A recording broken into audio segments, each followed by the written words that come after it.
doesn't like me that much. Well, I don't think I've even talked about it on the show, but a few weeks ago, my mom got, and she's 80, she had pneumonia and a urinary tract infection, which is bad magic for elderly women. So Hmm.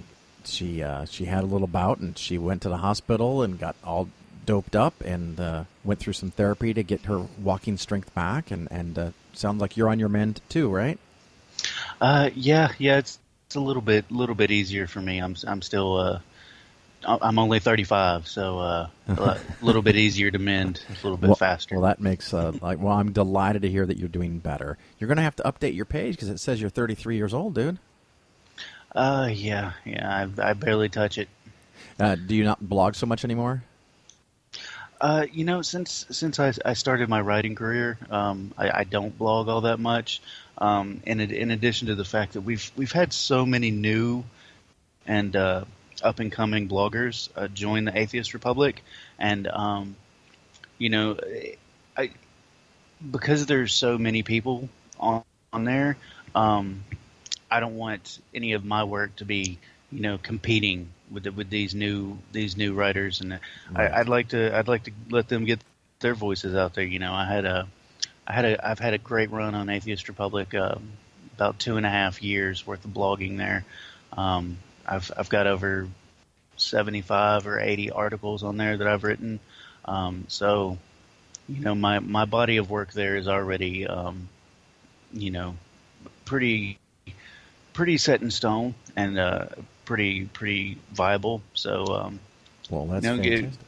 let the newer generation, the new guys out there that want to Sure. have their voices heard, you let them get out there and give them a chance to speak. Well, I had a blog myself for about 6 years and did 2 or 3 posts a day, and I rose up to the level of insignificance.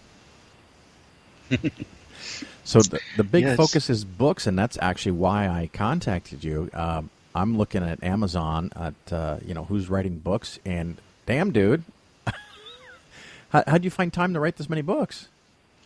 Um, well, it's an odd thing. I was actually working a full-time job when I wrote all seven of the books that I have out right now, and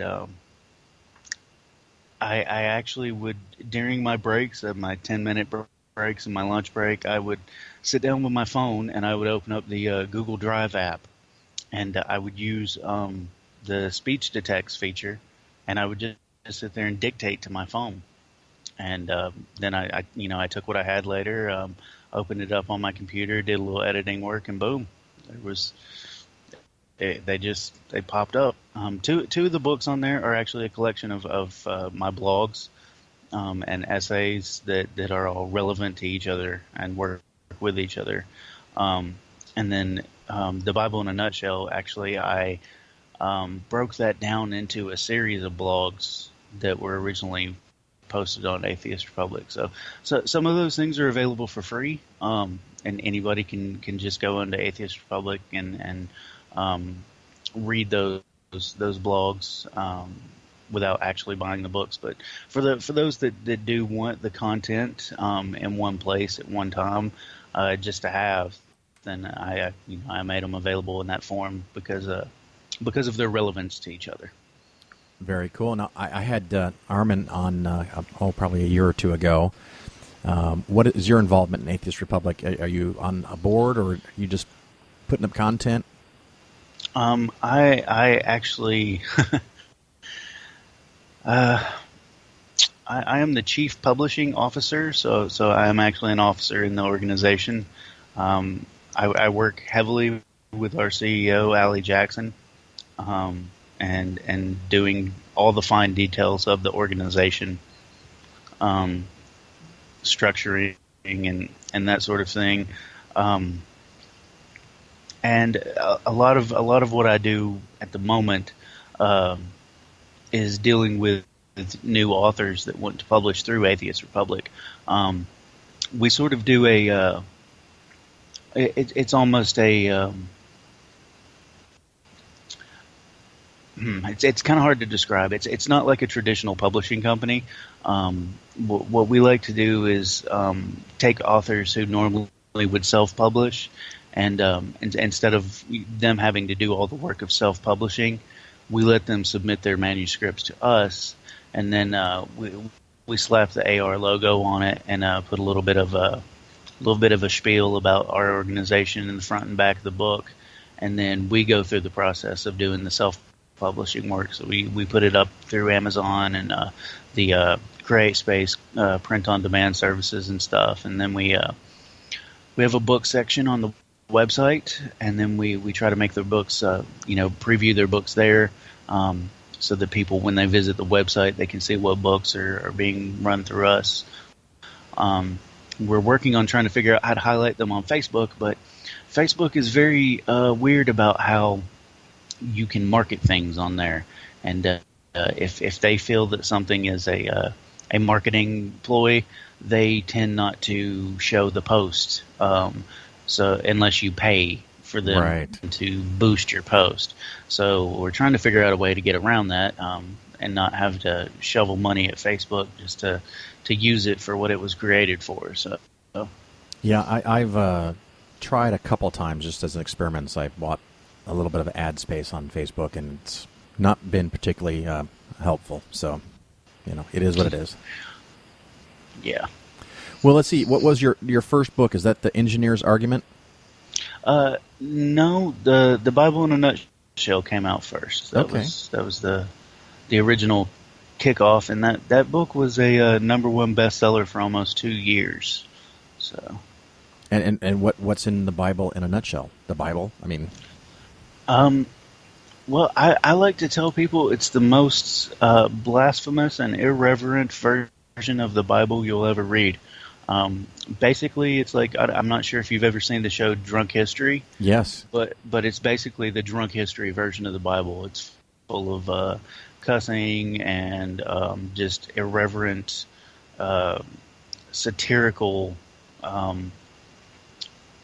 layout of what the Bible goes through. So basically, it tells the story of the Bible, but not from any sort of, reverent, this is a wholly true story context, more in the context of, here's a crazy ass story about an extra dimensional wizard and his exploits with humanity. I like that irreverent thing. By the way, you may swear on my show if the need arises. Okay. But, I was just thinking of the story of God appearing before Moses, and he's going to smite him, and Zipporah runs over and grabs her little baby boy and rips down his pants and grabs a rock up off the ground and cuts off the tip of his dick and rubs it on Moses' foot, and God says, well, no, I can't kill you, and he disappears. Yeah. I mean, stories like that, it's like, what the fuck, man? Really? Yeah, and basically that's what I tried to do with this version of the Bible. It's really short. It's about 30 pages. The Bible itself is a little over 700,000 words. My version is about 7,000, and it's just the shortest little. Hey, this is the basic gist of what's in this crazy ass book. So it's not something that a religious person, a Christian especially, would enjoy. I think that's fair to say. And of course, those who have read it, those Christians who have read it, have been very, very angry, to say the least, about it. But for those that have, in the atheist community, those who enjoy just a good ribbing and some good satire, then most of those people have enjoyed it. So. Well, and like you mentioned, this is a limited in size. It's not gigantic. The paperback is, I'm looking at Amazon, by the way. It's $6. On Audible, it's $2.77. And the Kindle is $1. So it's a pretty low risk. You can check that out if you like it. Of course, then there's 6 more things you've got out here. You've got Atheism 101, 10 Steps to Proper Atheisting? Atheisting. Yeah. It's this new trend of making words into verbs, I guess. Yeah, that's actually the term atheisting was something I heard in one of our groups, one of our Facebook groups, and people were just like, people would get into arguments about who's actually acting more like an atheist, and people were arguing over, oh, you're telling me I'm not atheisting correctly, so I thought it was kind of catchy and kind of funny, and just sort of a silly thing. So that book itself is actually it's meant to sort of poke fun at a lot of the most ridiculous things that people believe about atheists, like we eat babies and we worship Satan and crazy shit like that. And so I deal with those things from a sort of satirical standpoint. And then in the end of the book, I go back and I just make the point that this is insanity and it's nonsense that people actually believe these things out there. About us as atheists, and how we're just people who happen to have a different mindset about religious beliefs. Sure. Well, what I want to do is we're take a little commercial break, and then we'll come back and talk about a few more books and whatever else you want to cover. That sound all right? All right. Just hang on, and everybody, the listeners, just listen to these great commercials. You're going to love them. We'll be right back. This is Phil Ferguson with Polaris Financial Planning, the home of science-based investing. I see people owning really bad investments all of the time. Many advisors are paid a commission by a big company to sell you something you may not need. It's kind of like church. They create fear, then they tell you what you want to hear, and then they take your money. What you want is an advisor that is paid only by you. That is a fee-only fiduciary advisor. Remember, people work for who they are paid by. You can contact me, Phil, at PolarisFinancialPlanning.com, or listen to the cleverly titled The Phil Ferguson Show. Each show, we have an interesting investing skeptically topic and an interview with someone fighting to end religion. Polaris also gives 10% of gross revenue to support the growing secular movement.